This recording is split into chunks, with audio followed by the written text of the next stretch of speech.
우리가 무엇이간데 책임을 지려 합니까? 우리가 무엇이간데 내 가정을, 내 자녀를, 교회를 책임지려 하신단 말입니까? 하나님이 책임져 주시는데 자녀를 향한 내 사랑이 하나님의 사랑보다 클 거라고 생각하십니까? 자녀를 향한 내 도움이 하나님의 도움보다 위대할 것이다라고 생각하십니까? 그게 바로 영적 교만이라는 거예요. 어떤 이가 지나친 책임과 무게를 갖고 있으면 우리 아빠 수고한다, 우리 목사님 수고한다, 우리 리더 수고한다. 천만의 말씀입니다. 여러분, 우리는 최선이라는 가치만 가져가면 될 뿐이지 우리는 지나친 무거운 책임을 지지 않습니다. 왜냐하면 하나님께서 결과를 만들어 주시는 분이시기 때문입니다. 이제 주무셔도 됩니다 라는 제목으로 하나님의 말씀을 좀 증거하려고 합니다.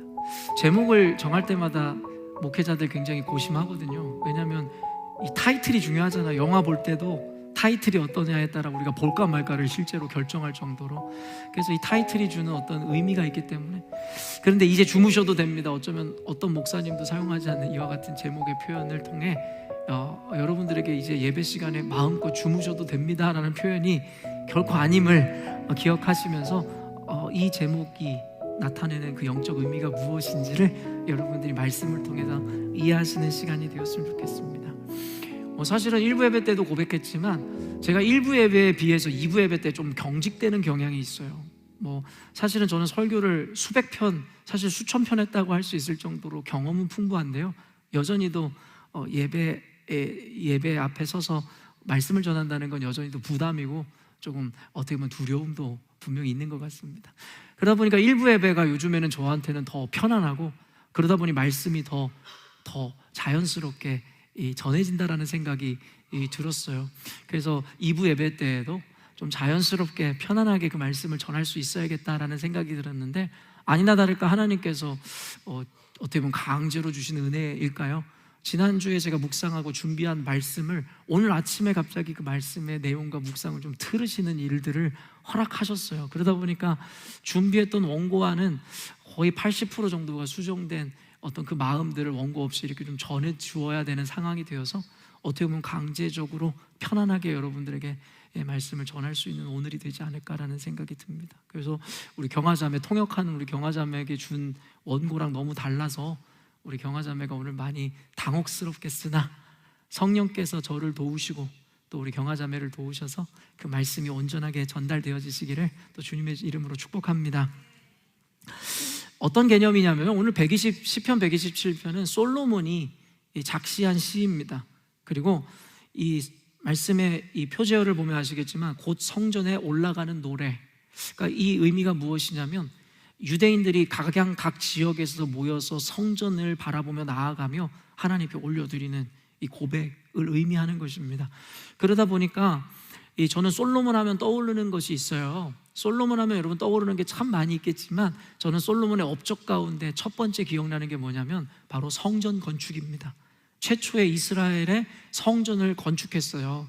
다윗을 통해 그 재료를 준비하게 하셨고 결국엔 그 건축은 7년이라는 긴 기간에 걸쳐 솔로몬이 최초의 성전을 짓게 되잖아요. 그리고 솔로몬 하면 생각나는 게 그의 궁전도 결국엔 굉장히 아름답고 화려하게 수려하게 건축했다라는 것, 그 기간이 13년이 걸렸습니다. 그러니까 솔로몬 하면 생각나는 게 약 20년 동안 건축을 했던 사람인 거예요. 그러다 보니까 오늘의 이 시편의 고백이 더욱더 와닿게 되는 거죠. 그는 성전을 건축하였고 그리고 13년 동안 자신이 거할 왕궁을 건축하였다. 근데 그의 고백이 무엇입니까? 여호와께서 집을 세우지 아니하시면 세우는 자의 수고가 헛되며 여호와께서 성을 지키지 아니하시면 파수꾼의 깨어있음이 헛되도다. 그가 20년 동안 그렇게 정열을 다해서 이 건축을 완성하였지만 결국에는 그것을 이루어내시는 하나님의 섭리가 없이는 그 수고가 모두 헛되다라는 고백으로 제가 들려졌기에 오늘 말씀을 성전에 대한 개념과 더불어 사명에 초점을 맞춰서 해석하려 하였는데요, 그러한 해석도 틀리다 이야기할 수 없겠지만 전체 맥락을 읽는 가운데 오늘 전체적 문맥을 통해서 이 말씀은 오늘날의 가정에게 직접적 적용을 할 수 있는 말씀으로 허락하신다라는 생각으로 생각의 전환이 이루어졌습니다. 그 근거가 무엇이었냐면 여호와께서 이따가 나누겠지만 집을 세우신다라고 할 때에 이 집이라는 이 표현이요, 단순히 원어를 해석하면 하우스라는 개념만이 아니라 어쩌면 홈, 가정이라는 의미를 같이 중의적으로 갖고 있기도 합니다. 그러니까 단순히 빌딩을 짓는다라는 개념뿐만 아니라 어떤 조직과 공동체를 세운다는 의미를 갖고 있는 의미인데요, 이 이후의 문맥에 보면요, 결국에는 하나님이 허락하신 그 자녀들에 의해서 주시는 하나님의 형통함이라는 그 의미로 연결이 돼요. 그래서 이것을 컨텍스트로 연결해 보니 단순히 어떤 사명과 어떤 공동체를 세우고 빌딩을 짓고 지킨다라는 개념보다는 하나님께서 어쩌면 무형의 그 공동체와 가정을 세우시고 지키신다라는 개념으로 말씀을 연결하여 전달하는 것이 오늘날의 우리 성도들에게 더 유익하겠다라는 생각을 했습니다. 그래서 오늘 갑자기 그 전체적인 핵심 맥락이 좀 바뀌게 되었지만 성령께서는 오늘도 역사하심으로 우리에게 더 좋은 은혜를 주실 줄로 믿습니다. 어제 찬양팀에서 함께 쉐어링을 했는데요, 저는 보통 찬양 인도를 할 때에 노래 연습보다는 쉐어링과 기도하는 시간을 더 많이 갖는 것이 옳다라는 생각을 가지고 있는 사람입니다. 그래서 저희들은 모이면 처음 1시간은 기도하고 같이 삶을 나누는 시간을 갖게 되는데요, 구성원들 자체가 아이들의 부모다 보니까요, 자연스럽게 기도 제목 혹은 근심과 걱정이 무엇이냐라고 묻는 질문에 꼭 아이들에게 집중되는 경향이 있습니다. 어제 이와 같은 이야기들 또 아이들에게 초점을 맞춰 이야기하다 보니 결국에는 우리 스스로, 부모로서 우리 스스로를 좀 반성하는 시간을 갖게 되었다라는 것이죠. 무엇을 반성했냐면, 우리가 아이들에게 실망하고 그리고 때로는 화가 나고 지나치게 염려하는 이유가 무엇이냐면, 결국엔 아이를 아이들의 눈으로 보는 것이 아니라 어른의 기준과 잣대, 즉 나의 기준으로 아이를 보고 평가함으로 말미암아 지나친 염려와 근심, 때로는 나의 뜻대로 따라주지 않는 아이로 인해서 분노하고 그로 인해서 화가 났다라는 것을 이야기하므로 결국에 문제는 아이에게 있는 것이 아니라 결국에는 왜곡된 나의 기준과 잣대에 있었음에 대해서 고백하는 시간을 갖게 되었습니다. 여기서 중요한 포인트가 무엇이냐면, 오늘날의 부모들이 이 공감하는 능력이 상실되어 버렸다는 것이에요. 우리는 모두가 아이를 사랑합니다. 누가 자기 자녀를 사랑하지 않는 부모가 있겠습니까? 자녀가 다 성공하기를 원할 것입니다. 그런데 중요한 것은 각자 아이들이 속해 있고 보내는 그 시절마다 그 아이들이 누려야 하는 정서, 그 아이들이 배워야 하는 삶의 과정이 있습니다.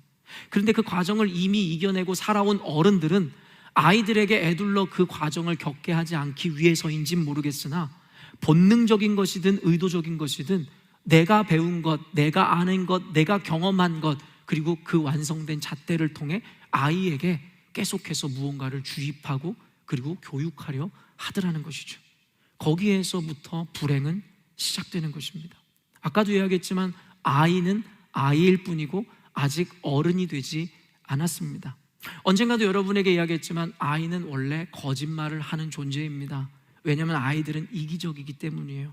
자기의 어떠한 어려운 상황을 모면하기 위해서 거짓말을 서슴지 않습니다. 그리고 부모에 대한 염려보다는 그 부모가 없음으로 인해서 주어질 자신의 피해를 걱정하는 게 아이들의 당연한 본능입니다. 다 큰 어른으로 보면은 아이들이라 할지라도 어떻게 저런 생각을 할 수 있을까에 대해서 때로는 화가 나기도 하고 소름 끼친다라고 이야기할 수 있을지는 모르겠으나, 여러분, 우리 모두 그와 같이 이기적인 아이의 시절을 보내왔습니다. 그랬는데도 불구하고 지금 저와 여러분들 모두 훌륭한 어른으로 성장했지 않습니까? 아이들은 그 과정을 통해서 배우는 것입니다. 그런데 이거는 어떤 부모에 대해 이야기할 것이 아니라 제가 그러했습니다. 수년 전에 한국을 방문했을 때 우리 하율이가 굉장히 어린 시절에 아침에 제가 자고 일어났더니 이불이 무덤처럼 이렇게 봉긋하게 세워져 있는 거예요. 움직임이 있는 걸 보니 하율이가 그 안에 있었던 것이 분명하겠죠. 그랬는데 이 아이가 아빠가 부르니까 갑자기 이불을 탁 들춰냈어요. 그래서 제가 사랑하는 마음으로 뭐 했어? 라고 물어봤더니 그냥 있었어 그러는 거예요. 처음에는 그냥 묻는 물음에서 시작됐어요. 혹시 게임한 거 아니야? 그랬더니 자기는 절대 게임을 하지 않았다는 거예요. 그러면서 발견된 게 닌텐도였고 자연스럽게 분노가 치밀어 올랐습니다. 제가 우리 아이에게 여러 가지 부모로서 교육하는 것은 없어요. 근데 한 가지, 몇 가지 하지 말라라는 정확한 규정인데 한 가지가 바로 거짓말입니다. 물론 아이를 사랑하는 마음이었고 잘 되기 원하는 마음에 거짓은 틀린 것이니까 분명하게 가르쳐줘야겠다 하여 아이에게 굉장히 엄하게 혼냈던 기억이 있습니다. 근데 어제 나눔을 통해서 그때가 회상되면서 제 스스로가 참 성숙하지 못한 부모였다라는 생각이 들었어요. 그 아이는 그 순간에 두려움 내지는 그 위기를 모면하기 위해 애둘러 거짓말을 한 것일 뿐일 텐데, 그 순간에 어른이라는 또 옳고 그름이라는 잣대로 아이에게 들이대서 그 아이를 욱박지르고 어쩌면 상처 아닌 상처를 남겼다. 그러면서 떠오르는 기억이 있었어요. 여러분, 저는 저희 형님이나 누님과는 다르게 공부를 너무나 못했어요. 초등학교 때 한 번쯤은 한다는 반장, 부반장도 한 번 해본 적이 없어요. 공부를 너무 못했거든요. 그 어린 나이에 열등감이었는지 아니면 비교의식이었는지 아니면 나도 칭찬받고 인정받고 싶은 인정욕구 때문이었는지 뭔지 모르겠는데, 그 어린 시절에 결국에는 시험지를 받아서 집으로 돌아가는 가운데 사고를 치고 말았어요. 여러분, 우리 어렸을 때 보면은 시험 문제에 다 이렇게 동그라미 이렇게 뭐라 그러죠? 이렇게 줄을 그어서 돌려보내잖아요. 그리고 엄마한테 사인 받아오라고. 근데 그거를 가져가면서 내려가면서 순간 아까도 얘기한 어떤 감정이었는지 기억은 안 나지만 지금도 기억하는 것은 어떤 목욕탕 앞에 계단에 앉아서 그것을 고치기 시작했어요. 제가 틀린 거에 이렇게 그어져 있는 것에 동그라미를 그려서 그것을 동그라미로 바꾸기 시작했죠. 완전 범죄가 성립됐다라고 생각했어요. 그래서 그것을 엄마에게 보여줬고 엄마는 저를 칭찬해주고 넘어갔어요. 근데 그때 늘 공부 잘했던 저희 꼴미운 누님이 등장하셔서 그 문제를 자기가 풀고 이게 틀렸는데 왜 동그라미가 됐냐라고 하면서 저에게 공개적 망신을 줬었죠. 여러분, 갑자기 그때 기억이 떠오르면서 어떤 생각을 하게 됐냐면요, 우리 엄마가 몰랐을까? 내가 거짓말로 동그라미 친 거를 몰랐을까? 여러분, 아이의 수준에서는 완벽하게 부모를 속였다고 생각할지 모르겠어요. 근데 부모의 시각으로 보면은 그 동그라미가 온전한 동그라미가 아니라는 것을 모르겠습니까? 근데 저보다도 배움이 훨씬 짧은 우리 어머니는요, 저를 다그치거나 옳고 그름으로 저를 평가하지 않으셨어요. 그저 저를 이해해 주셨어요. 그리고 넘어가 주셨어요. 그때 어머니가 저의 거짓말을 탓하지 않았다고 해서 여러분, 제 인생이 망가지거나 잘못되지 않았어요. 지금 이렇게 훌륭한 목회자로 성장하게 되었어요. 제가 여러분에게 전하고 싶은 것은 옳고 그름에 대해서 아이에게 분명하게 가르치지 말라가 아닙니다. 그 아이가 그 옳고 그름을 받아들이고 인정할 수 있을 때까지 우리가 공감하며 조금만 기다려주자는 거예요. 그 아이에게 필요한 건 어른들에게 들이대는 잣대가 아니라 아이로서 그 아이가 누릴 수밖에 없고 그 아이가 갖고 있는 한계에 대한 존중이며 이해일지 모르겠습니다. 사랑하는 열린문교회 성도 여러분, 만약 하나님이 우리에게 하나님이 갖고 계시는 옳고 그름이라는 잣대로 우리를 평가하시고 그것에 의해서 즉결 심판하셨다면, 저를 포함한 여기에 여러분과 저와 여러분 중에 이 자리에 앉아 있을 수 있는 분 누가 있습니까? 하나님은 지금도 기다려주시는 거 아닙니까? 아이들만 거짓말합니까? 저와 여러분은 얼마나 숱하게 거짓말을 해왔고 지금도 거짓말을 하고 계십니까?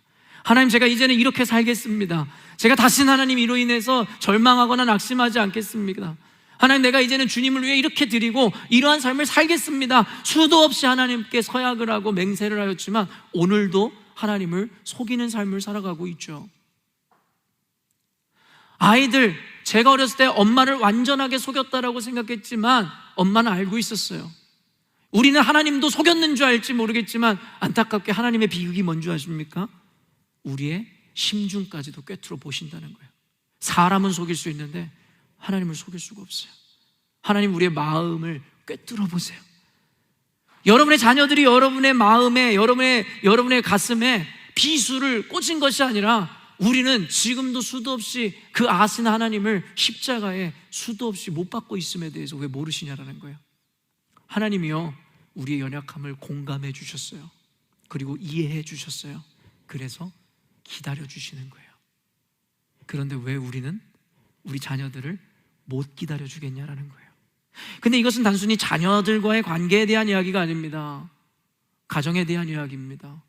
왜 내 아내를, 내 남편을, 내 부모를 공감해주고 이해해주지 않냐라는 것이에요.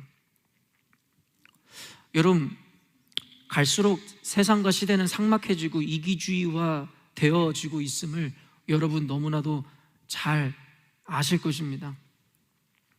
저는요, 이 삭막해지고 각박해지는 이 시대를 회복시킬 수 있는 키워드로 저는 공감이라는 단어를 뽑고 싶습니다. 다른 어떤 정의나 다른 어떤 지식이 아니라 바로 이 공감 말입니다. 여러분, 우리는 사이코패스나 소시오패스 범죄자들을 주제로 한 영화나 소설, 드라마들을 보면서 혀를 내두르지요. 그러면서 소름 돋아하고 끔찍해합니다. 여러분, 근데 소시오패스나 사이코패스가 갖고 있는, 패스자들이 갖고 있는 공통 분모가 뭔지 아시죠? 바로 공감 능력을 상실했다라는 거예요. 그들은 사람을 죽이면서 사람이 고통스러워하는 것을 보면서 아무런 감정을 느끼지 못해요. 여러분, 그래서 우리는 그와 같은 자들을 동물과 같이 이야기하거든요. 오로지 자기밖에 몰라요. 자기의 본능, 자기의 생각. 죽어가는 피해자가 어떤 두려움을 느끼든 어떤 감정을 느끼든 관계가 없어요. 그런 사람을 우리는 소시오패스, 사이코패스라고 이야기하며 혀를 내두르죠. 근데 여러분에게 늘 이야기하지만, 여러분, 우리가 갖고 있는 그 규정과 정의라는 것은 한계를 갖고 있어요. 무슨 말이냐면, 우리는 서로 간에 합의된 기준을 통해 병리학적인 정상과 비정상을 나눕니다.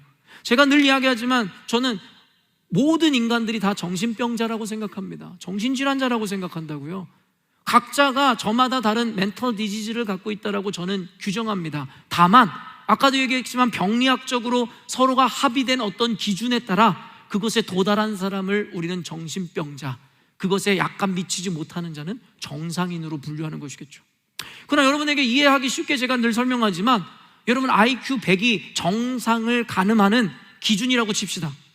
그러면 100일은 정상이고 99는 비정상일 텐데 100일과 99의 차이가 얼마나 난다고 생각하십니까?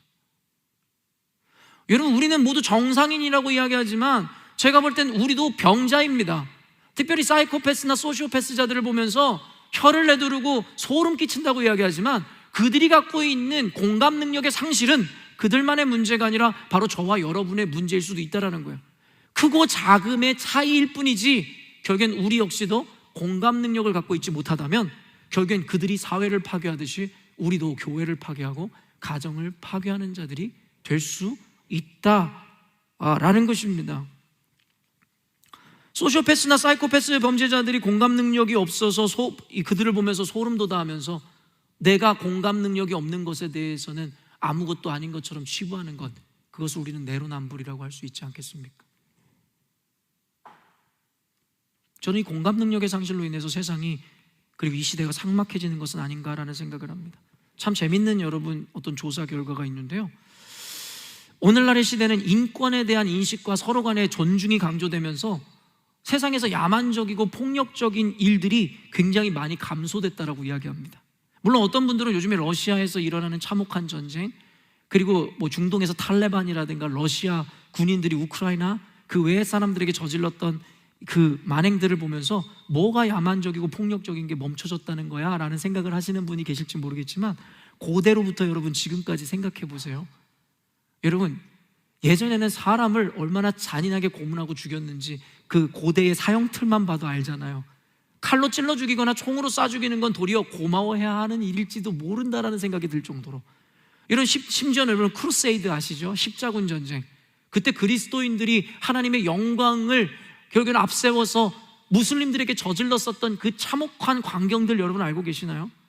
그들을 창에 꿰어 달아 사람들에게 공포의 대상이 되었고, 여러분 인간이라는 존재가 그렇게 야만적이고 폭력적이었는데, 다만 요즘에 인권에 대한 교육과 강조로 인해서 오늘날의 이 야만적이고 폭력적인 것이 많이 감소됐다라고 이야기하더라고요.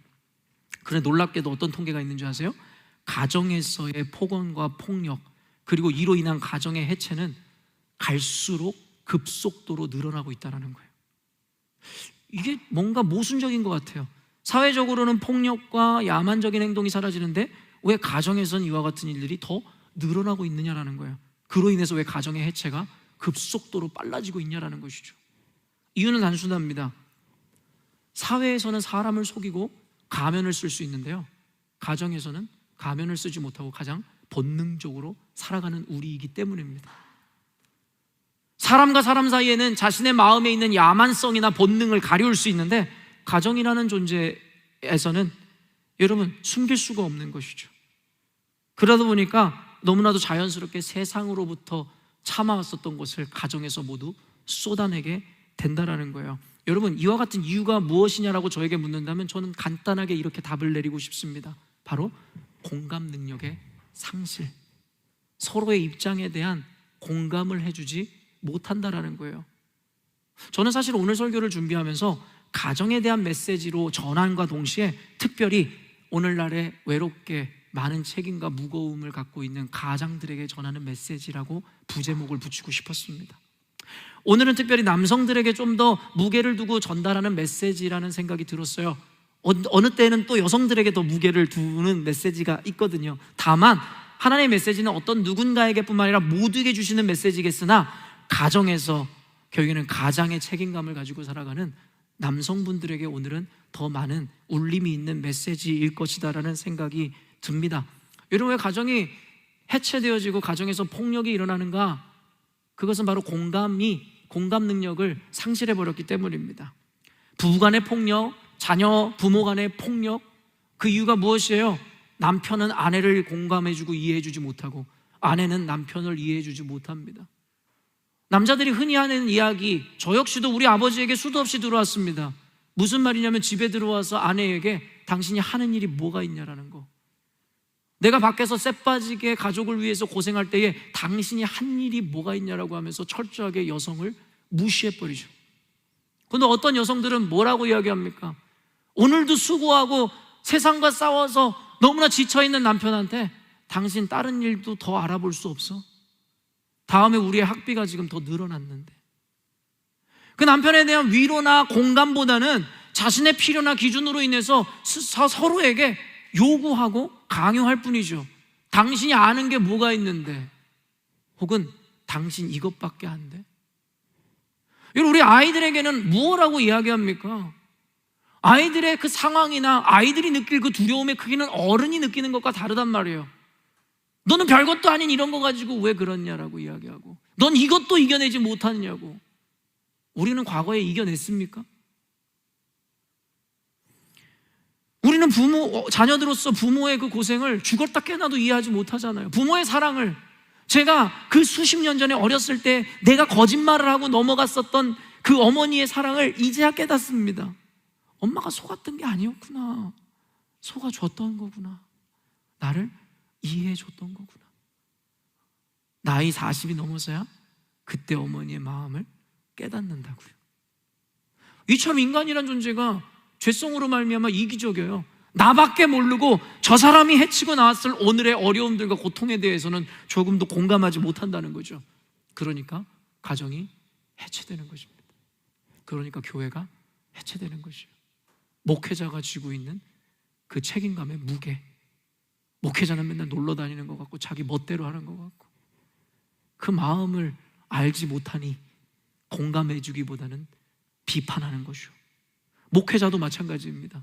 성도들이 어떻게 세상에서 싸우며 신앙을 지키기 위해 발버둥 치는지에 대해서 이해하지 못하고 공감하지 못하면서 그저 옳고 그름의 잣대로만 그들을 평가하고 정죄하는 것이 목회자의 한계는 아니었을까 싶습니다.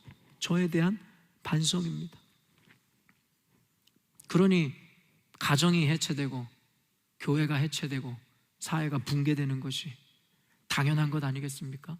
모두가 다른 인간인데 서로를 공감해주고 이해하기보다는 다름을 틀림이다라고 규정하며 어떻게든 욱박지르고 가르치고 바꾸려고 하는 우리들의 모습 때문에 가정은 무너지는 것입니다.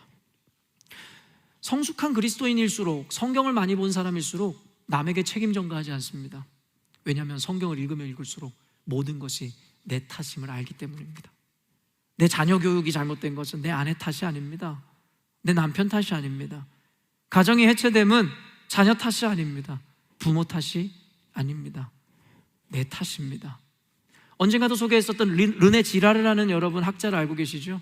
그가 이야기했던 것이 바로 희생양 메커니즘입니다. 고대사회 때부터 지금까지 우리는 수도 없이 희생양을 삼아 책임을 전개함으로 공동체를 메인테인하고 그리고 스스로를 지켜왔습니다. 이게 인간의 악한 본성입니다. 이번에 이태원 사고가 일어나니까 여러분 당장 이야기하는 책임론이 무엇입니까? 이상민 장관을 사퇴시키라는 거잖아요. 해임시키라는 거잖아요. 여러분 속된 말로 그냥 이야기하면 이상민 장관이 뭘 잘못했습니까? 장관 된 지 이제 얼마 됐습니까? 전 정치적인 이야기를 하는 게 아니에요. 사람들의 악한 심리를 이야기하는 것입니다. 뭐든지 누군가에게 책임을 전가해서 그걸로 다시 모든 것이 없었던 일들처럼 된다라는 소름 돋는 이 이야기에 대해서 여러분과 이야기하는 거예요. 여러분 우리는 우리 교회를 지키기 위해서, 우리 가정을 지키기 위해서, 나를 지키기 위해서 희생양을 뽑습니다. 그게 내 아내가 되기도 하고 남편이 되기도 하고 자녀가 되기도 하고 부모가 되기도 합니다. 내가 좋은 부모를 만나지 못해서 좋은 교육을 받지 못하고 좋은 대학을 가지 못했다라는 것이 우리들이 만들어내는 희생양, 부모를 희생양으로 삼는 거 아닙니까? 사회를 탓하고 정부를 탓하고 교회를 탓하고 목사를 탓하고 성도를 탓하고, 이게 여러분 우리 공동체가, 가정이, 우리 인생이 유지되고 이루어지는 원리입니다. 그것을 이야기하는 것이 희생양 메커니즘입니다. 지금까지 우리는 얼마나 희생양을, 여러분 우리가 그리고 가장 심각하게 생각해야 되는 그 희생양, 예수 그리스도 아닙니까? 예수님을 하루에도 수도 없이 십자가에 못 박아 죽임으로 말미암아 스스로의 악함에 대해서 스스로 넘어가는 우리들의 삶이지 않냐라는 것입니다. 이는 비단 가정, 교회뿐만이 아닙니다. 하나님과의 관계에서도 마찬가지입니다. 하나님의 마음을 공감하는 성도들이 없어요. 그저 공감만, 이해만 받으려고 하죠. 그러니까 늘 상처받았다, 실족했다는 말이 입에서 떠나질 않죠. 내가 주었던 상처에 대해서는 생각하지 않고 나는 늘 피해자가 되어 피해자 코스프레를 하죠. 하나님의 마음을 공감하기보다는 하나님 왜 내 마음을 이해해 주지 못하는 거예요? 하나님 왜 내 상황을 이해해 주지 못하는 거예요? 왜 하나님 나에게 이거밖에 주시지 못하는 거예요? 라고 이야기하는 것이 이기적이고 공감 능력을 상실해버린 성도들의 모습 아니냐라는 것이죠. 우리는 하나님을 위해서, 하나님에 의해서, 하나님의 영광을 위해서 존재한다라고 이야기하면서 실상은 하나님의 마음이 어떤지에 대해서는 관심도 없잖아요. 하나님 그냥 나한테 구원을 주시면 됩니다. 하나님 나의 삶을 복되게 하시면 됩니다. 그거면 됩니다 라고 이야기하는 것이 우리들의 모습 아닙니까? 오늘날의 신앙인들의 태도 아니냐라는 거예요. 하나님이 영혼들을 향한 애끓는 마음과 하나님이 우리를 삶 때문에 안타까워하는 마음에 대해서는 관심이 없잖아요. 관심이.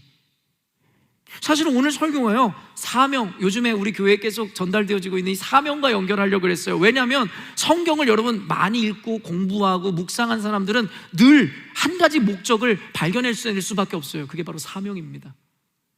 성경에서는 우리의 구원이나 우리의 평안이나 행복에 대해서 이야기하고 있지 않고 그 사명으로 우리를 이끌어감을 우리는 발견할 수밖에 없어요. 그런데요, 오늘날의 현대인들은 그 사명에 관심이 없잖아요. 하나님이 궁극적으로 너희들을 구원한 것과 너희의 교회를 세워준 것과 너희들의 인생을 복되게 한 것이 이 사명을 감당하라고 성경은 이야기하고 있는데, 하나님 됐습니다, 나 구원받았으면 오케이, 그리고 내 가족 평안하면 오케이, 그리고 교회에서 적당하게 생활하면 오케이, 더 이상은 필요 없습니다. 나를 위한 예수님을 만들어갈 뿐 예수님을 위한 나는 없다. 내 마음을 공감해 주기만을 바라고 하나님의 마음을 공감해 줄 생각 따위는 없다. 그러니 교회가 해체되고 가정이 해체되고 세상이 붕괴된다. 너무 당연한 것 아니겠습니까? 말씀을 많이 스킵해야 될 것 같아요. 오늘 1절, 2절 한번 읽어보도록 하겠습니다. 읽습니다. 1절, 2절 말씀입니다. 여호와께서 집을 세우지 아니하시면 세우는 자의 수고가 헛되며 여호와께서 성을 지키지 아니하시면 파수꾼의 깨어 있음이 헛되도다. 너희가 일찍이 일어나고 늦게 누우며 수고의 떡을 먹음이 헛되도다. 그러므로 여호와께서 그의 사랑하시는 자에게는 잠을 주시는도다. 여러분, 우리가 사명을 감당하지 못함과 또한 가정에서 우리가 희생을 하지 못한, 나를 낮추지 못하는 이유는 너무나 단순합니다. 바로 그 결과 그리고 책임에 대한 과도한 무게 때문입니다. 자기가 책임을 지려 한다는 거죠. 근데 성경에서는요, 어디를 봐도요, 하나님께서 우리에게 사명을 맡기시잖아요. 우리에게 책임을 주시잖아요. 근데 우리한테 책임지라는 말 자체가 없어요. 무슨 말이냐면 너희들은 그저 도구와 통로가 되었으면 좋겠고 그것을 이루는 것은 나야 라고 하나님께서 말씀하시더라는 거예요. 그래서 그 결과에 대한 책임은 내가 질게. 여러분, 성경에서 뭐라고 이야기합니까? 수고하고 무거운 짐진 자들아 다 내게로 오라. 내가 너희를 쉬게 하리라. 근데 그 이후에 뭐라고 이야기했어요? 너희의 짐을 모두 내려놓고 내 멍에를 매라. 근데 우리가 오해할 수 있어요. 하나님, 우리의 짐을 모두 내려준 데 놓고 멍에를 매래니요. 여러분, 멍에가 뭡니까? 소 목에 채우는 거거든요. 일시키기 위해서. 그거 보면서 결국엔 나의 고생을 다른 고생으로 바꾸어 줄 뿐이지 결국엔 나를 쉬게 하는 게 아니잖아 라는 이야기를 할 수 있죠. 근데 여러분, 고대 사회에서의 멍에의 모양이 어떠냐면요, 소가 2마리가 끌 수 있도록 멍에가 양쪽으로 갈라져 있다는 거예요. 여러분, 예수님께서 내 멍에를 매라는 이야기가 무슨 의미인 줄 아세요? 나와 같이 멍에를 매자는 거예요. 너네들만 일하라는 게 아니라 내가 같이 메어줄게. 그러면서 뭐라고 이야기해요? 내 멍에는 쉽고 가벼움이라 이야기합니다. 왜요? 예수님이 우리와 함께 멍에를 매주시는데 무거울 게 뭐가 있습니까? 제가 장을 무겁게 봐와요, 우럴스에서나. 그럼 우리 하율이나 하빈이가 어렸을 때에 아빠 내가 도와줄게 하면서 봉다리 손잡이 하나를 달라 그래요. 그럼 그 녀석이 한쪽을 잡고 제가 한쪽을 들지요. 짐이 가벼워집니까? 아니요, 안 가벼워져요. 우리 애는 그냥 손잡이를 붙잡고만 있을 뿐이지 여전히도 제가 모든 힘을 주고 있거든요. 하나님께서 우리들에게 사명을 주시고 책임을 주신다는 개념이 이겁니다. 하나님이 우리들의 고통을 즐기거나 우리들의 수고를 즐기는 것이 아니라 하나님이 일해 주신다는 거예요. 너희들은 그냥 통로만 되어달라고, 서 있기만 해달라고. 이유가 뭔지 아세요? 히브리서에서 이렇게 이야기합니다. 내 영광에 너희들을 참여시키기 위해서. 하나님이 여러분에게 지분을 나눠주고 싶어서 그저 너희들은 이름만 넣으라고 이야기하는 것이고, 그게 바로 사명을 감당하고 너희들이 도구가 되고 통로가 되어주라는 이야기입니다. 여러분, 근데 도구이고 통로인 우리가 지나친 책임감을 갖는다? 그 결과에 대해서 지나치게 고통을 받는다? 그것은 여러분 피해가 아닙니다. 그것은 겸손이 아닙니다. 그것을 우리는 교만이라고 이야기합니다. 우리가 무엇이간데 책임을 지려 합니까? 우리가 무엇이간데 내 가정을, 내 자녀를, 교회를 책임지려 하신단 말입니까? 하나님이 책임져 주시는데 자녀를 향한 내 사랑이 하나님의 사랑보다 클 거라고 생각하십니까? 자녀를 향한 내 도움이 하나님의 도움보다 위대할 것이다라고 생각하십니까? 그게 바로 영적 교만이라는 거예요. 어떤 이가 지나친 책임과 무게를 갖고 있으면 우리 아빠 수고한다, 우리 목사님 수고한다, 우리 리더 수고한다. 천만의 말씀이요. 여러분, 우리는 최선이라는 가치만 가져가면 될 뿐이지 우리는 지나친 무거운 책임을 지지 않습니다. 왜냐하면 하나님께서 결과를 만들어 주시는 분이시기 때문입니다. 여러분, 이와 같은 믿음으로 나아갈 때에 우리에게는 우리가 이루어진 결과로 인해서 우리가 취할 영광이 없어지는 거예요. 무슨 말인지 아십니까? 내 노력과 내 의에 이루어진 결과라면 그로 인해 영광을 내가 받으려 하기 때문입니다. 하나님, 그때 나도 일했잖아요. 하나님, 나도 여기 지분이 좀 있잖아요. 하나님은 온전히 하나님이 영광 받으시기 위해서 오직 주님께서 책임을 지시겠다 말씀해 주신다라는 것입니다. 솔로몬이 뭐라고 고백하는 거예요? 여호와께서 집을 세우지 아니하신다면 수고하는 자의 수고가 헛되고 성을 지키는 자의 파수꾼에 깨어있음이 헛수고라고 이야기하는 거예요. 여러분, 더 나아가서 성경에서는 더 무서운 얘기를 하고 있는데 뭔지 아세요? 헛수고뿐만 아니라 그들이 했던 모든 노력과 그들의 의가 악하다라고 이야기하고 있다는 거예요. 어떤 수고 말입니까? 하나님에 대한 인정이 없는 수고 말입니다. 여러분, 열심히 살면 다 된다고요? 수고했으면 다 인정받는다고요? 아니죠. 하나님에 대한 믿음과 하나님의 신뢰, 하나님의 섭리에 대한 존중이 없는 우리들의 최선과 수고는, 그것은 하나님께 인정받거나 사람들에게 칭송을 받는 것이 아니라 도리어 하나님의 영광을 가리우는 것이고 우리가 하나님 앞에 가까이 하는 것을 막아서는 일이 되게 된다라는 거예요. 성경에서는 결코 우리를 게으르라고 이야기하는 게 아닙니다. 토요 새벽에서도 얘기했지만 하나님께서 우리에게 최선의 삶을 살라고 이야기해요. 열심히 살으라고 이야기합니다. 다만 창조주를 기억하라는 거예요. 하나님의 섭리와 절대적 주권에 대한 인정과 인식과 함께 비로소 열심을 다하고 최선을 다할 때 그것은 온전한 열매를 맺는 최선이고 열심이다라고 성경에서 이야기하더라는 것입니다. 사랑하는 열린문교회 성도 여러분, 다시 한번 이야기하지만 사명 맡은 우리는 도구이고 통로일 뿐입니다.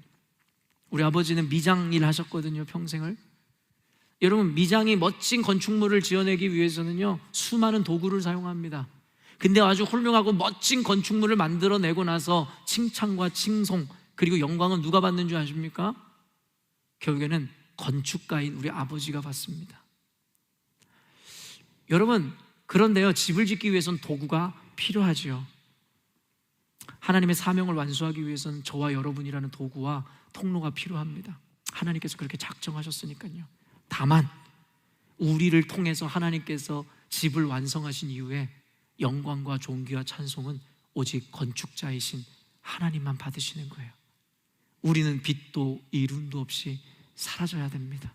그게 도구와 통로인 저와 여러분의 몫이죠. 가정에서 우리의 역할입니다. 하나님이 주신 그 가정을 위해서 최선을 다하여 일하고 가정을 섬기되 그로 인해서 내가 받고자 하는 영광은 없어야 됩니다. 열심히 일해놓고선 공치사하듯이 너 내가 쎄 빠지게 일해서 먹이고 입힌 거야 라고 이야기하고 그것을 인정받지 못하는 것만 같아 거기에서 분노가 유발되기 시작하는 거죠. 원인이 뭐라고요? 인정욕구입니다. 내가 수고한 것에 대해서 인정받고 싶고 나타내고 싶은 못된 마음 때문이죠. 가정을 세운 것이 누구십니까? 주님이십니다. 저와 여러분은 그 가정을 세우기 위한 도구일 뿐입니다. 가정이 온전해지면 영광은 하나님이 받으셔야 됩니다. 저와 여러분은 빛도 이름도 없이 사라져야 합니다. 세례 요한이 이야기한 것과 같이 나는 쇠하여야겠고 오직 주님은 흥하여야겠다. 이것이 싫다면 우리는 그리스도인 아닙니다. 이것이 싫다면 우리는 예수님의 제자가 아닙니다. 그저 예수님을 알지 못하는 세상의 욕망에 휩싸여 살아가는 자들과 조금도 다를 바가 없다는 것이죠. 근데 여러분, 이 믿음이 여러분에게 부담이 될지 모르겠는데 이와 같은 혜택이 뭐라고 이야기합니까? 여호와께서 이와 같은 자들에게 잠을 주신다는 거예요. 잠을. 여러분, 우리가요 걱정과 근심과 염려와 지나친 책임감이 있으면 잠이 와요, 안 와요? 몸은 너무 피곤한데 잠이 안 와요. 너무 극심한 스트레스와 무게와 책임감이 있는 거예요. 내가 나라의 운명을, 가정의 운명을 쥐고 있다는 생각 때문에 잠이 오질 않는 거예요. 불행하죠. 고통스럽죠. 그런데요, 하나님 앞에 이와 같은 믿음과 신뢰를 가진 자들은 하나님께서 잠을 주신대요. 제가 오늘 여러분 제목이 뭐라고요? 이제 주무셔도 됩니다. 사실은 제가 좀 과할 것 같아서 뺐지만 이제는 푹 주무셔도 됩니다라고 얘기했어요. 여러분, 주님이 일하시고 주님이 세우시는 거예요. 여러분의 가정을, 교회를. 이 세상은 하나님이 지탱하시고 하나님이 세우시는 것이고 우리는 도구로서 그 자리에 있으면 되는 것입니다. 믿으십니까? 우리가 취할 영광은 없습니다. 이 말인즉슨 우리가 받을 해도 없습니다. 여러분, 우리가 왜 오늘날의 가장들이, 그리고 오늘날의 우리 부모라는 책임을 맡은 자들이 왜 잠을 설치고 잠을 자지 못합니까? 지나친 책임감 아닙니까? 그런데 여러분, 시편 131편 2절 한번 읽어보도록 하겠습니다. 시편 131편 2절 말씀입니다. 실로 내가 내 영혼으로 고요하고 평온하게 하기를 젖된 아이가 그의 어머니 품에 있음 같게 하였나니 내 영혼이 젖된 아이와 같도다. 여러분, 제가 일부 예배 때도 얘기했지만 시우리와 같이 갓난 애기는요 걱정 근심이 없어요. 그냥 배고프면 울고 똥 싸고 기저귀 갈아주라고 울고, 그리고 그 아이가 엄마 품에 안겨 있을 때 얼마나 평안을 누립니까? 그 아이는 여러분 본능적으로 자기를 품고 있는 엄마 품 안에서 절대적 안정감을 누리는 거예요. 어떤 일이 있어도 엄마가 나를 보호하시고 품고 계시다라는 생각. 여러분, 시편 기자가요 실로 내 영혼이 고요하고 평안하다라고 고백했어요. 근데 시편 이 기자들이 시편을 쓸 때의 거반 대부분의 환경과 상황이 어땠어요?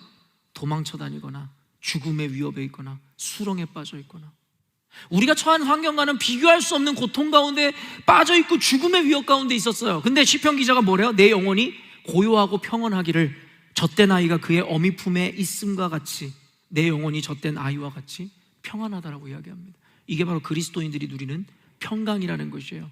세상이 주는 편안이 그리스도인들에게 주어지는 특권이 아니라 세상이 어떠한 일들을 우리에게 허락할지라도 우리는 평안하다. 그 근거가 무엇입니까?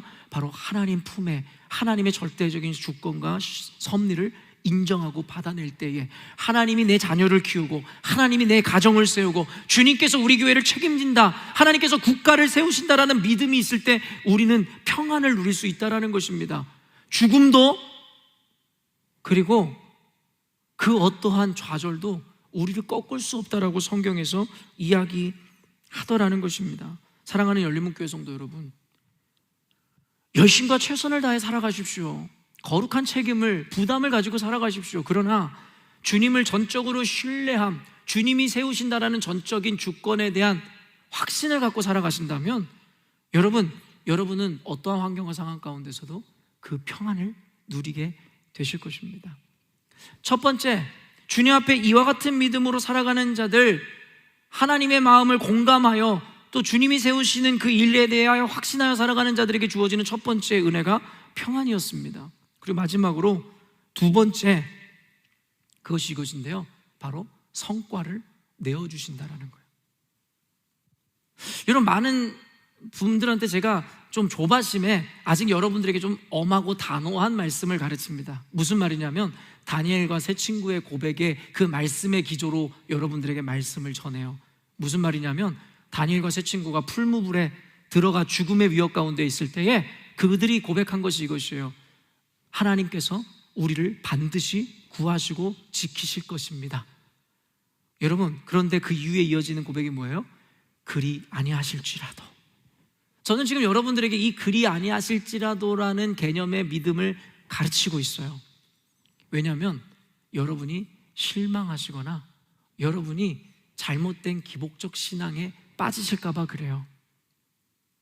우리 안에 그리 아니하실지라도라는 믿음만, 그리고 이 확신만 우리 가운데 세워진다면 여러분, 우리는 그 어떤 일로 인해서도 좌절하거나 절망하지 않습니다. 죽음도, 아까도 이야기했지만 우리가 부함도 가난함도 생명도 죽음도 그 어떤 것도 우리들에게 어떠한 영향을 조금도 줄 수 없습니다. 왜요? 그리 아니하실지라도 하나님은 완전하게 행하시는 분이심에 대한 신뢰와 확신 때문인 것이죠. 그러나 우리가 잊지 말아야 되는 것은 무엇이냐면 하나님은 결과도 책임지신다는 것입니다. 성경을 보십시오.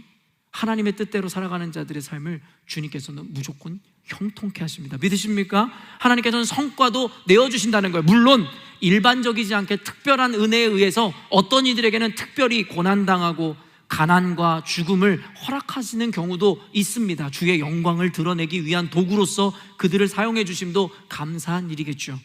그러나 일반적으로 주의 뜻대로 합당한 삶을 사는 자들의 인생을 형통케 하신다는 것이 성경에서의 기본적인 영적인 원리입니다. 그런데 예수를 믿음에도 불구하고 우리가 실질적인 물리적인 것이든 내면적인 것이든 형통함을 누리고 있지 못하다면 하나님께서 무능력하시거나 우리들에게 은혜를 주시고 싶지 않아서가 아니라 우리가 바로 이와 같은 믿음을 소유하고 있지 않기 때문이다라고 단순하게 규정하시면 된다라는 것이에요. 3절에서 5절 한번 읽어보도록 하겠습니다. 읽습니다. 보라, 자식들은 여호와의 기업이요 태의 열매는 그의 상급이로다. 젊은 자의 자식은 장사의 수중의 화살 같으니 이것이 그의 화살통에 가득한 자는 복되도다. 그들이 성문에서 그들의 원수와 담판할 때에 수치를 당하지 아니하리로다. 여러분, 말씀을 이렇게 분리해서 이해하면요, 이해할 게 어렵지 않아요. 지금 후반을 읽었던 이 본문에 대한 이해를 여러분들에게 설명해 드리면요, 결국에는 우리의 자녀를 화살통에 채워져 있는 화살들로 비유한 거예요. 무엇이냐면 자녀들을 많이 가진 자들, 너희들에게 허락된 자녀들은 어떤 장수가 화살통에 가득 화살을 채운 것과 똑같다라는 거예요. 여러분, 장수가 화살통에 무기가 많다라는 것은 어떤 걸 의미하는 거예요? 적을 섬멸하고 자기를 지켜낼 수 있음을 의미하는 거예요.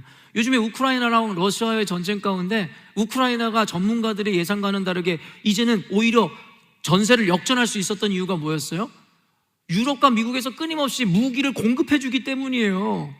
그렇기 때문에 그들은 국방을 지켜낼 수 있고 이겨낼 수 있는 것입니다. 여기서 이야기하는 장수의 화살통에 화살이 가득 채워져 있음으로 말미암아 여러분, 원수들에게 수치를 당하지 않는다는 건 전쟁에서 승리할 수 있게 하신다라는 것이죠. 우리에게 아이들이 많다라는 것은 그와 같은 복이다라고 성경에서 이야기하고 우리에게 성과를 내신다는 거예요. 이 비유는 이해가 되는데요, 문맥이 이해가 안 되는 거예요. 제가 아까 1부 예배 때도 얘기했지만 우리 조하나 전사님이 다복하잖아요. 애가 4명이 있는 것을 보면서 제 마음에 딱 2가지 마음이 있어요. 한 가지는 걱정됨과 그리고 한 가지는 부러움이에요. 걱정됨은 무엇이냐면, 전사님 하시는 일도 많고 세종 형제도 너무 바쁘고 힘들 텐데 아이가 많아가지고 얼마나 정신없고 바쁘고 힘들까, 얼마나 그 책임감이 무거울까에 대한 걱정. 그리고 부러움이라는 건 뭐냐면요, 이 아이들이 다 자랐을 때에 저들에게는 세상과도 바꿀 수 없는 진짜 무기 그리고 재산이 쌓이게 되는 거니까요. 제가 우리 아내랑 결혼할 때도 이와 같은 고백을 했어요. 여보, 내가 당신과 결혼함으로 인해서 누리는 안정감과 행복은 무엇이냐면, 내가 사역을 하거나 앞으로 살아갈 때에 세상 모두가 나를 등지고 나를 반대한다 할지라도 당신만큼은 내 편이 될 거라고 생각하기 때문에 나는 당신과 결혼해서 깊은 안정감을 누려. 여러분, 가족이란 건 특별합니다. 세상이 모두 우리에게 등질지라도 우리 가족만큼은 우리를 등지지 않을 테니까 말입니다. 여러분, 개척교회 목사님들 보십시오. 자녀가 많은 개척교회 목사님들 얼마나 부러운지 모르겠어요. 보면 교회에 성도도 없어요. 근데 와이프는, 사모님은 가서 건반 치고 있고, 첫째 아들은 기타 치고, 둘째 아들은 또 뭐 하고. 여러분, 그 말 그대로 그게 교회가 되고 예배가 되는 거예요.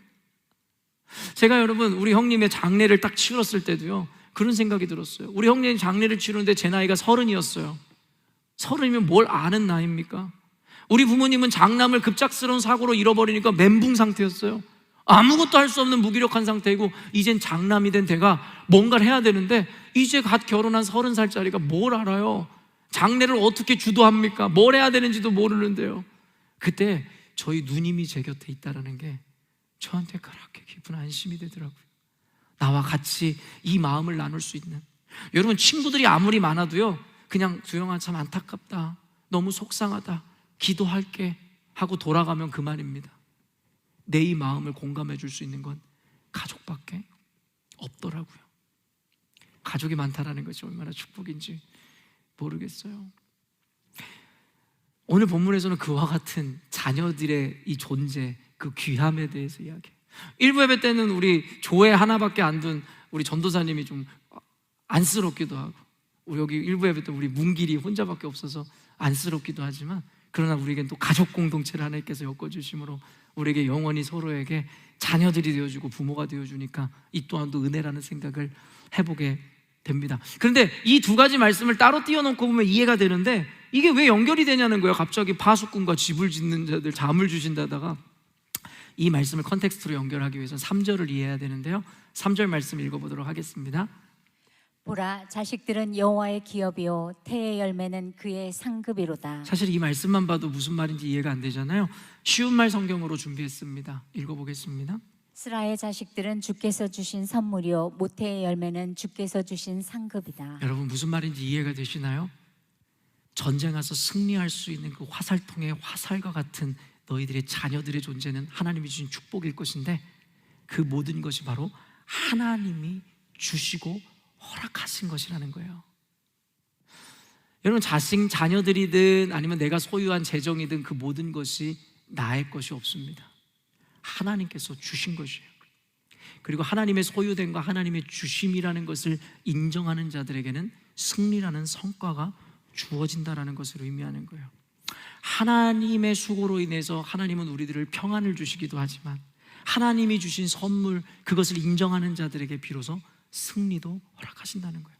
제가 이 자녀들에 대한 비유와 가정에 대한 비유로 오늘 가정에 대한 메시지라고 했지만, 이것은 비유일 뿐이고 결국엔 우리가 가지고 있는 모든 것에 대한 것을 의미합니다. 우리가 가지고 있는 돈, 경제력, 지식과 배움, 경험, 우리가 갖고 있는 신체적 능력, 이 모든 것을 오롯이 나의 것으로 여긴다면 여러분들에겐 전쟁에 나가 100점 100패할 수밖에 없겠으나, 이 모든 것이 주신 것도 여호와시고 가져가시는 것도 여호와시라는 것에 대한 믿음으로 나아갈 때 주님께서는 그것을 여러분들에게 전통의 화살같이 여러분을 전쟁에서 승리케 이끌어 가심에 대해서 이야기한다라는 것입니다. 사랑하는 열린문 교회 성도 여러분, 우리가 발 뻗고 자지 못하는 이유 중에 한 가지가 무엇이냐면 내가 잘 시간에 일해야지, 내가 이렇게 여유를 부릴 시간에 하나라도 더 벌고 공부해서 성공을 해야지, 그래서 가정을 위해서 희생해야지, 이런 생각이 있어서 잠을 못 자는 거예요. 모든 책임감과 부담감 때문에. 근데 주님께서 우리를 재우시면서 우리들 이와 같이 말씀하세요. 시편 121편 4절입니다. 이스라엘을 지키시는 이는 졸지도 아니하시고 주무시지도 아니하시리로다. 여러분, 우리를 재우시는 주님께서 너희들 자라, 어떤 일이 일어날지 모르겠다라고 무책임하게 우리를 재우시는 것이 아니라 너희들은 자지만 나는 졸지도 그리고 자지도 않고 너희들을 지켜줄게 라고 말씀하고 계시더라는 거예요. 우리가 누릴 수 있는 평안은 우리를 위해 대신 싸워주시고 일하시는 그 주님을 향한 신뢰입니다. 우리가 잔다라는 것은 포기를 의미하는 게 아니에요. 자포자기를 의미하는 게 아니라고요. 그저 가장 좋은 분에게 가장 좋은 것에 나를 맡기는 신뢰를 보여주는 것이죠. 출애굽기 14장 14절입니다. 읽습니다. 여호와께서 너희를 위하여 싸우시리니 너희는 가만히 있을지니라. 하나님께서 저와 여러분을 대신해서 싸워주신다라는 거예요. 다른 말로 하면 뭔지 아세요? 저와 여러분을 대신해서 우리 자녀들을 키워주시겠다라는 거예요. 저와 여러분을 대신해서 우리 교회를 세우시겠다는 거예요. 저와 여러분을 대신해서 여러분의 비즈니스를 흥하게 해주시겠다라는 거예요. 너희들은 잘하는 거예요. 그리고 너희들은 가만히 있으라는 거예요. 하나님이 대신 싸워주고 하나님이 자지도 주무시지도 않고 우리를 지키시겠다고 말씀하시더라는 거예요. 너희들은 그저 그 자리에 있어 최선만 다하라고 주님 말씀하실 뿐이라는 것이죠. 사랑하는 열린문교회 성도 여러분, 최선은 다하되 지나친 책임과 부담감을 버리십시오. 지나치다라는 말이 좋지 않은 의미인 것을 여러분 아시잖아요. 지나친 부담감과 책임은 하나님에 대한 신뢰, 믿음을 저항하는 표현이라고 생각합니다. 다시 한번 이야기합니다. 저와 여러분을 하나님께서 가장 사랑하십니다. 믿으십니까? 여러분의 자녀들을 여러분보다 하나님이 더 사랑하시고 여러분보다 하나님이 여러분의 자녀가 더 잘 되기를 원하세요. 여러분, 속된 말로 오버하시지 마세요. 그리고 그 오버함을 자신의 의로 여기지 마세요. 그것은 의로움이 아니라 도리어 교만함이고 하나님의 영광을 가로채는 일이 될 테니까 말입니다. 말씀을 마치도록 하겠습니다. 사랑하는 열린문교회 성도 여러분, 오늘 말씀을 통해서 각자에게 주시는 은혜와 적용이 다를 거라는 생각이 듭니다. 주님께서 오늘 아침에 이 말씀의 방향을 틀으심도 분명히 이유가 있을 것 같습니다. 전 우리 열린문교회 공동체가 늘 행복했으면 좋겠습니다. 그리고 여러분 가정이 늘 화목했으면 좋겠습니다. 그럼에도 불구하고 우리 교회가 늘 사명을 완수하고 완성하는 가정이 되기를 원하고 여러분의 가정에 늘 성과가 나타내는 가정이 되기를 원합니다. 그러나 그 모든 것에 대한 책임과 그 모든 것에 대한 능력이 저와 여러분에게 있는 것이 아니라 하나님에게 있음을 인정하심으로 최선은 다하되 평안을 누리시고 오늘부터 편안하게 발 뻗고 주무시는 저와 여러분 되시기를 주님의 이름으로 축원합니다. 기도하